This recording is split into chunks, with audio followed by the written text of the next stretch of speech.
What's up guys, आज हम react करने वाले हॉन्टेड हॉस्टल हॉरर स्टोरी। ओ भैया, चुड़ैल भी होगी इसके अंदर।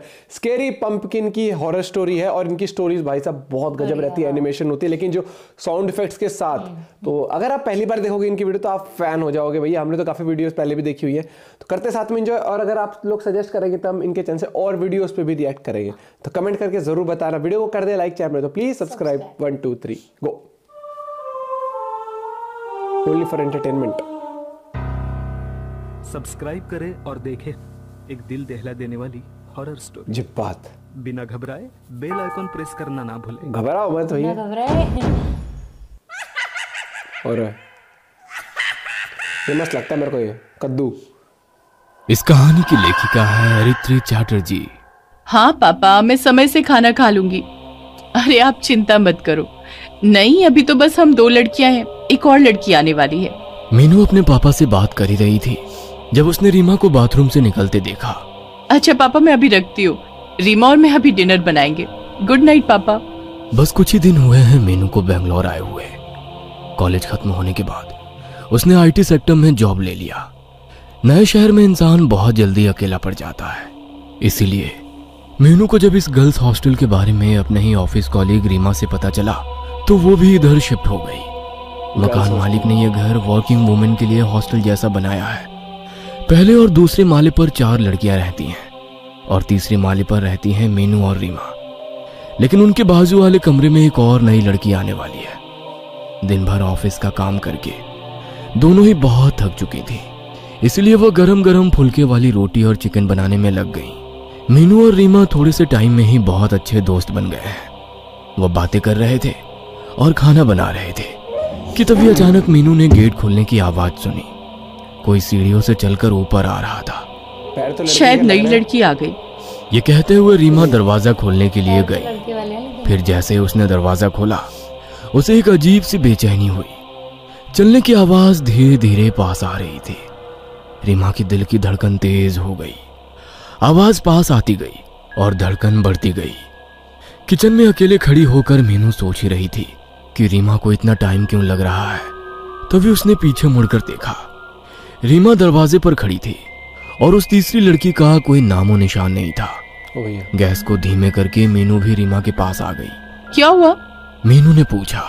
तूने भी पैरों की आवाज सुनी ना? रीमा ने कहा। हाँ सुनी तो थी, फिर कोई अभी तक ऊपर क्यों नहीं आया?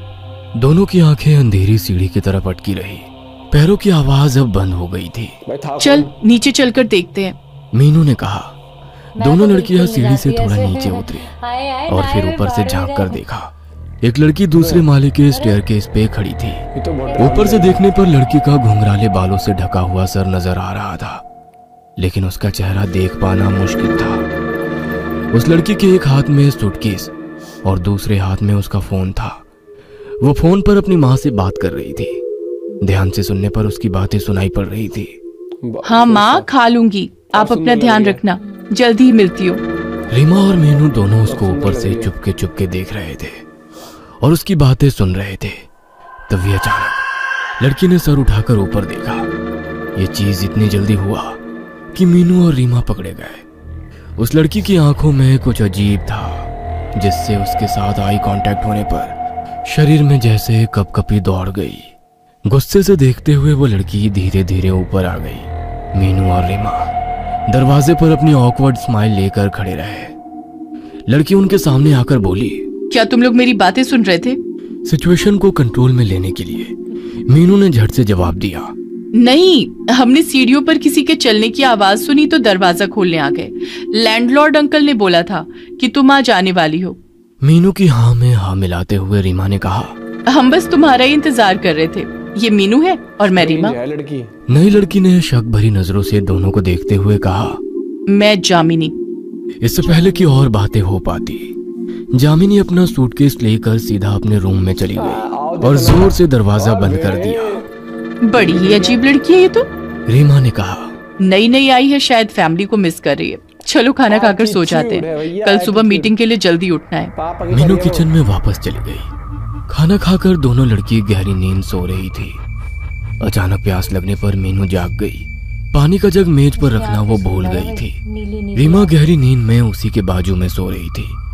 कहीं उसकी नींद भी टूट ना जाए ये सोचकर मीनू बिना लाइट ऑन किए किचन की तरफ चलने लगी। किचन के बाजू में ही जामिनी का कमरा था। उसका दरवाजा तब भी बंद था। किचन से पानी पीकर मीनू अपने रूम की तरफ लौट ही रही थी कि तभी उसे किसी के फुसफुसाकर बात करने की आवाज सुनाई दी। ध्यान से सुनने पर समझ आया कि आवाज जामिनी के कमरे से आ रही थी। मीनू ने मन ही मन सोचा, ये लड़की इतनी रात गए किससे बात कर रही है? एक कौतूहल मीनू के मन में जागी।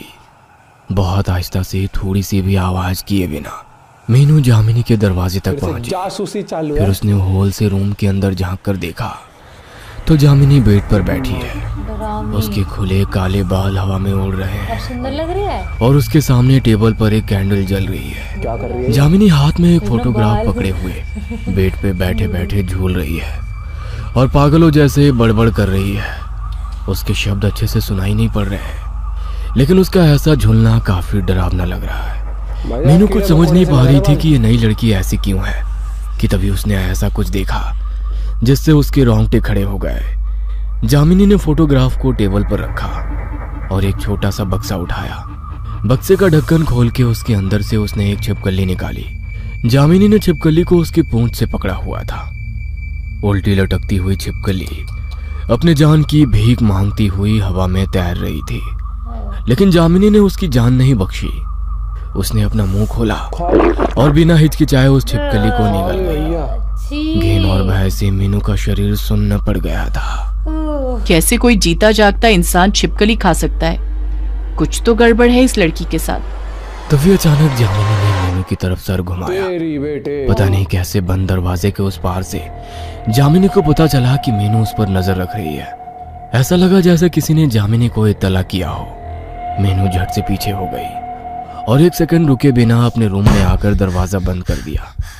डर के मारे उसकी सांस फूल गई थी, होठ कांप रहे थे। जामिनी के रूम का दरवाजा खुलने की आवाज आई, फिर उसके पैरों के चलने की आहट मीनू के रूम के बाहर आकर रुक गई। मीनू ने सोचा कि कुछ भी हो जाए जामिनी को पता नहीं चलने देना है कि उसने उसको देख लिया है। 2 मिनट तक कोई आवाज नहीं, केवल मीनू की दौड़ती हुई धड़कन सुनाई दे रही थी। फिर जामिनी के दरवाजा बंद करने की आवाज आई। जामिनी अपने रूम में चली गई है या नहीं ये तसल्ली करने के लिए मीनू ने जैसे ही अपने की होल से दरवाजे के उस पार झांका तो की होल के दूसरी तरफ से एक आंख को खुद के ही रूम के अंदर देखता हुआ पाया। उस आंख की पुतली इंसानों जैसी नहीं थी। उस आंख की पुतली गहरे लाल रंग की थी, जैसे खून से भरी हुई हो। मीनू को लगा जैसे उसका सर घूम रहा है और वो बहुत जल्दी बेहोश होने वाली है। मीनू उठ जाओ, लेट हो जाएगा ऑफिस के लिए। रीमा की आवाज से मीनू जाग गई। उठते ही उसको कल रात को देखी हुई सारी घटनाएं एक बुरे सपने जैसी लगने लगी। क्या हुआ था कल रात? जो कुछ भी मीनू ने देखा था, क्या वो सब उसका वहम था? कुछ समझ नहीं आ रहा था मीनू को। मीनू जब नहा धोकर ऑफिस के लिए बाहर आई तो उसे जामिनी सीढ़ियों पर खड़ी हुई मिली। जामिनी के चेहरे पर एक अजीब सी मुस्कान थी। कोई बात किए बिना मीनू जामिनी को इग्नोर करके ऑफिस चली गई, लेकिन सारा दिन उसका मन बेचैन ही रहा। कितनी भी कोशिश करके मीनू अपने काम पर कंसंट्रेट नहीं कर पाई।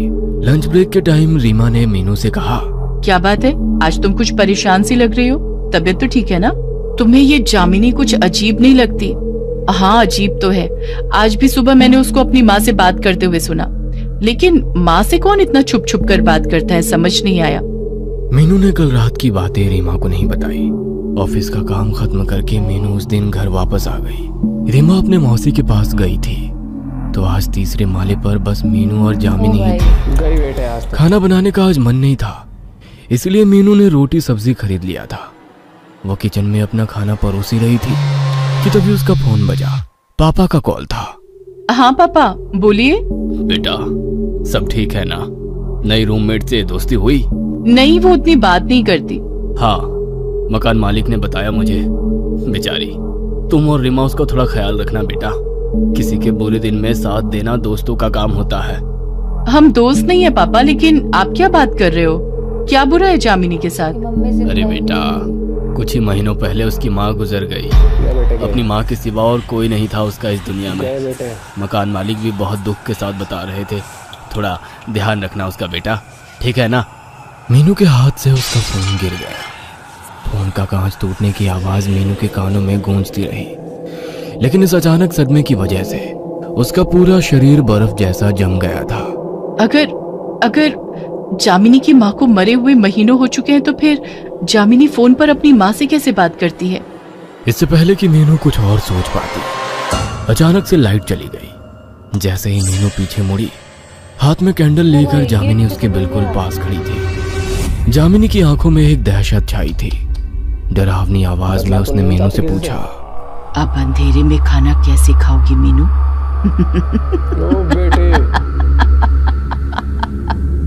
जामिनी को खिलखिलाकर हंसते हुए देख मीनू का गला सूख गया।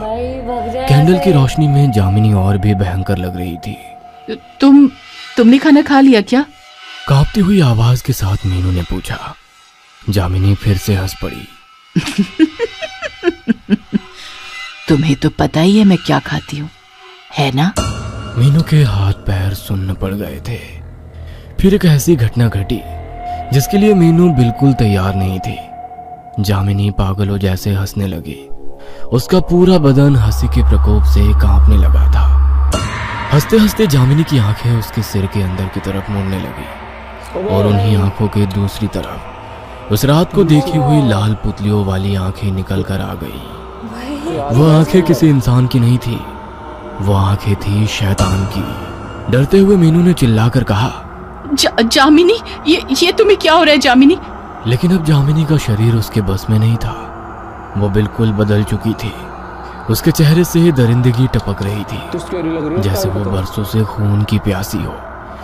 धीरे धीरे जामिनी अपने सर को दाएं फिर बाएं हिलाने लगी और बचपन में सुना हुआ जानी पहचानी लोरी गाने लगी। लकड़ी की काठी, काठी पे घोड़ा, घोड़े की दुम पे जो मारा, हथौड़ा, दौड़ा दौड़ा दौड़ा घोड़ा, तुम उठा के दौड़ा।